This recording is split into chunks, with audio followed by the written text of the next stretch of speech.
They killed Charlie for asking questions. What kind of message does that send? Don't ask questions. It's too dangerous. Charlie spoke the truth. He said what he felt, and they killed him for it. The message is shut your mouth. If you can be murdered for speaking your mind in America, then America's done. We might as well live in the dark ages. And this isn't the first time this has happened. This is just the worst time. They shot Trump. They went to Kavanaugh's house with a rifle. They're firebombing Elon's cars, rioting in LA. Trans shooters are killing our kids. They just plugged 2 Jews outside the embassy in our capital. Hell, Rand Paul got his ribs broken by his neighbor. In this life, when things happen, I want you to understand that there is always a causal effect. And sometimes we have to pause and ask ourselves, what was the causal effect? What happened to Charlie Kirk was not an accident. It's much bigger than Charlie Kirk. It is a deliberate attempt to silence, to shut down conservative voices. And we have seen this before and didn't take the cues as to where this was leading. If this was done, probably Charlie Kirk's life could have been saved. But for some reason, we take it for granted that there are people in this world who would amicably settle their differences or sit down and talk about their political differences, like Charlie Kirk did. But we have to realize that evil exists, and there are people in this world who are unwilling to sit down and settle their political differences amicably. As I have said, this is bigger than Charlie Kirk. This is a deliberate attempt to commit the ultimate act to silence, to intimidate, and to deter conservatives from continuing to speak out.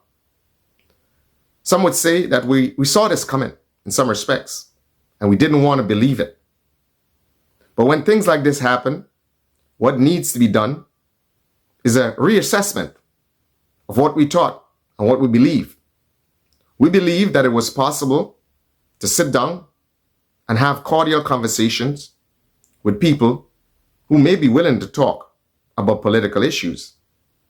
But it's quite obvious that even in the process of trying to have cordial conversations, there must be some form of protection, of security, and safety.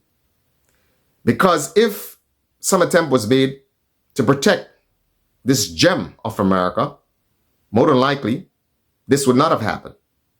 So I hope that other conservatives and other people who may be in similar positions take cues from what happened and realize that there has come a time where they need to protect themselves because evil truly exists.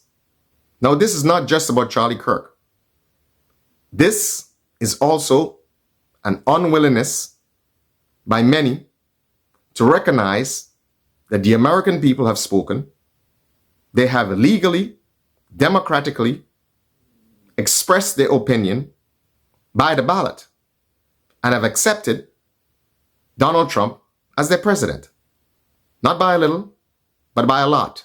But there are many who pretend to believe in the concept of democracy, pretend to be the biggest proponents of democracy, but in truth and fact, they're hypocrites, and they will resort to any means to achieve their ugly and deadly motives. I want you to understand that the media and the people who control the airwaves are not innocent in all of this. These people sometimes act like venomous vipers, spewing some of the most hateful and divisive rhetoric, and in very subtle ways, encouraging and facilitating ugly actions like what has just happened. Now it's high time that America and the world wake up and understand that the media has pitted the American people against each other for their filthy money-making scheme. They're not doing what they're doing by an accident. It's deliberate attempt to enrich themselves and to empower themselves and to benefit the benefactors. And the sooner we realize the sort of game that is being played, is the sooner we would relieve ourselves from the stranglehold of our thought process. It's quite obvious they themselves realize that people are waking up And as it is said, they are losing favor. And there's the old maxim which says that no dangerous a kick than from a dying horse.